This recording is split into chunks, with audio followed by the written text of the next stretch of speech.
नमस्कार दोस्तों, मैं हूं राजेश शर्मा और आपका हमारे यूट्यूब चैनल में एक बार फिर से बहुत बहुत स्वागत है। दोस्तों, आज की वीडियो में बात करने वाले हैं ओस्मिफ के बारे में, यानी कि मुंह के कम खुलने की बीमारी के बारे में। दोस्तों, गुटखा, सुपारी, तंबाकू, खैनी आदि के कारण जो बीमारी होती है उसका नाम है ओरल सम्यूकस हार्डोसिस।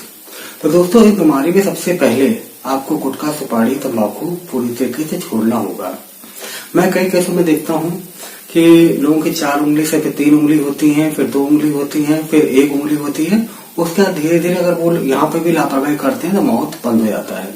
ऐसे ही मेरे पास पेशेंट का व्हाट्सएप पे मैसेज आया कि सर मैं बहुत परेशान हूँ और मैंने गुटखा, तंबाकू वगैरह सब कुछ छोड़ दिया है और मेरे माउथ में केवल 2 चम्मच जाते हैं। प्लीज कोई ऐसा उपाय बताइए जिससे मेरा माउथ खुल जाए, मैं आराम से खाना खा सकूं। ज्यादा ना सही तो 2 उंगली ही खुल जाए, इतना तो माउथ खुले। तो दोस्तों, इस केस में क्या इलाज होता है इसके बारे में आपको बताने जा रहा हूं। दोस्तों, सबसे पहले तो आपको बैड हैबिट छोड़ने के बाद आपको नजदीकी डेंटिस्ट के पास जाना पड़ेगा, नजदीकी डेंटल कॉलेज में जाना पड़ेगा, वहां से आपको ट्रीटमेंट लेना पड़ेगा। क्योंकि जब आपके माउथ में चाट के 2 चम्मच जा रहे हैं, यानी कि माउथ 3-4 mm के आसपास ही खुल रहा है। कोई चम्मच 1.5 mm का होता है, कोई 1 mm का होता है। अगर 3-4 mm का माउथ ओपनिंग रह गई है तो इस केस में सर्जरी की जरूरत पड़ती है। क्योंकि इस केस में इंजेक्शन भी काम नहीं करता है कि जब आपका माउथ ही नहीं खुल रहा है तो आपके माउथ के अंदर इंजेक्शन कहां से लगेंगे। कई लोग ऐसे बोलते हैं सर मेरे पास इतनी क्षमता नहीं है कि मैं ऑपरेशन करा सकूं, सर्जरी करा सकूं, और ये भी बोलते हैं कि सर्जरी के साइड इफेक्ट बहुत हैं। दोस्तों, ये सही बात है कि माउथ ओपनिंग की सर्जरी बहुत ही क्रिटिकल कंडीशंस रहती हैं। इसमें कई केसों की माउथ ओपनिंग में सर्जरी तो की जाती है, उनका माउथ ओपन हो जाता है, लेकिन 5-6 महीने बाद उनका माउथ फिर से बंद जाता है।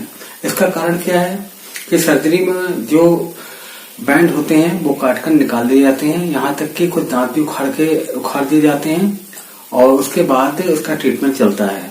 लेकिन ऑपरेशन के बाद शुरू के 10-15 दिन में इतना दर्द होता है कि आदमी एक्सरसाइज ही नहीं कर सकता। जब एक्सरसाइज ही नहीं करेगा तो माउथ पहले से ज्यादा बंद जाता है। सर्जरी वाले केस में भी 6 से 8 महीने तक एक्सरसाइज करनी बहुत ज्यादा जरूरी होती है। यूट्यूब पे आप कई वीडियो ऐसे देखेंगे जिसमें पहले उन्होंने ऑपरेशन से अपना माउथ को ओपन करवाया और उसका माउथ फिर से बंद हो गया। तो दोस्तों, इसमें कोशिश करें किसी भी आखिरी स्टेज तक सर्जरी अगर ना करानी पड़े तो बहुत ही अच्छी बात है, क्योंकि सर्जरी का बहुत दिक्कत हो सकती है इसमें आगे। तो इसमें आप अपना ट्रीटमेंट चालू करेंगे नजदीकी डेंटल कॉलेज में। इस केस में होम रेमेडी भी काम नहीं करती है।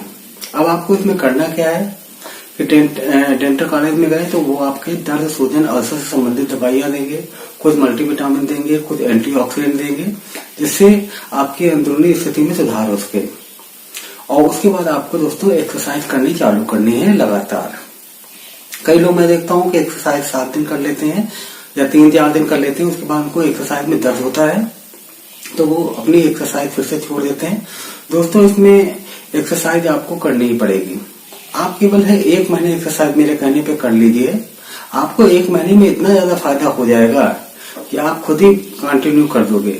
क्योंकि कई लंबे समय तक एक्सरसाइज करने पे 4-5 महीने कम से कम मान के चलिए कि लंबे समय तक एक्सरसाइज करने पर इसमें माउथ ओपनिंग होती है। ये बात सही है कि माउथ ओपनिंग 4 उंगली किसी का खुलता था और 1 उंगली रह गया है, उनका 4 उंगली खुलेगा, लेकिन उनको आजीवन एक्सरसाइज करनी ही पड़ेगी। ऐसा नहीं है कि आपने एक्सरसाइज 6 महीने, साल भर, 1.5 साल कर लिया, माउथ ओपनिंग कर ली। क्योंकि मेरे पेशेंट ने कमेंट किया था कि मैं 1.5 साल से एक्सरसाइज कर रहा हूँ और मेरा माउथ 1 उंगली से 4 उंगली खुल गया, लेकिन सुबह के टाइम मेरा माउथ 2 ही उंगली रह जाता है। दोस्तों, इसमें लंबे समय तक एक्सरसाइज करनी पड़ेगी।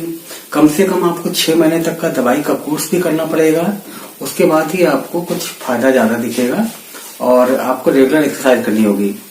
शुरू में आप exercise 2 minute, 3 minute, 4 minute, 5 minute से स्टार्ट कीजिए एक बार में, सुबह, दोपहर, शाम को, और उसके बाद एक्सरसाइज की टाइमिंग को बढ़ाते जाइए। 5 मिनट कीजिए, फिर 10 मिनट कीजिए एक बार में, फिर 15 मिनट कीजिए, फिर 20 मिनट कीजिए। और यहाँ तक कि अगर आपको दोपहर में एक्सरसाइज का टाइम नहीं मिलता है, आप काम में बिजी रहते हैं, कोई काम करते हैं, तो सुबह शाम आप आधे घंटे की एक्सरसाइज करें। आधे घंटे सुबह, आधे घंटे शाम की। इनकी एक्सरसाइज में जो रहती है हवा भरने की एक्सरसाइज, मुंह में हवा भरें, छोड़ें एक्सरसाइज, 4 चम्मच एक्सरसाइज, जबड़ों को ज्वाइंट पर एक्सरसाइज, जब लोग बाएं से दाएं तक ले आने की एक्सरसाइज, ये बहुत ही आज जरूरी है। इनको रेगुलर करते रहिए। दोस्तों मैं डिस्क्रिप्शन में एक्सरसाइज का लिंक दे दूंगा, आप वहां से भी एक्सरसाइज देख सककर अपना लाभ उठा सकते हैं और फायदा पा सकते हैं। लेकिन ये सोचिए कि केवल एक्सरसाइज करने से काम चलेगा, ट्रीटमेंट बहुत जरूरी है। आप नजदीकी डेंटल कॉलेज में दिखाएं, दांतों का हॉस्पिटल में दिखाएं, वहां पे आपको इसका ट्रीटमेंट प्रॉपर किया जाएगा और साथ में आपको एक्सरसाइज आपको लगातार कंटिन्यू करनी है। इनके साथ साथ कुछ क्रीम भी आती है, इंजेक्शन भी आती है। किसी की माउथ ओपन 1 उंगली 2 उंगली होती है तो उसके इसमें इंजेक्शन भी लगते हैं। इंजेक्शन भी 3-3 महीने तक का कोर्स होता है कि 3 महीने 4 महीने भी इंजेक्शन लगाने पड़ सकते हैं। ये आपके डॉक्टर आपको फिजिकल स्थिति देखकर ही तय करेंगे कितने टाइम का कोर्स रहेगा। दोस्तों इसके बारे में कुछ और जानकारी चाहिए तो आप हमें कमेंट करें, हम आपके कमेंट्स का रिप्लाई अवश्य करेंगे। धन्यवाद।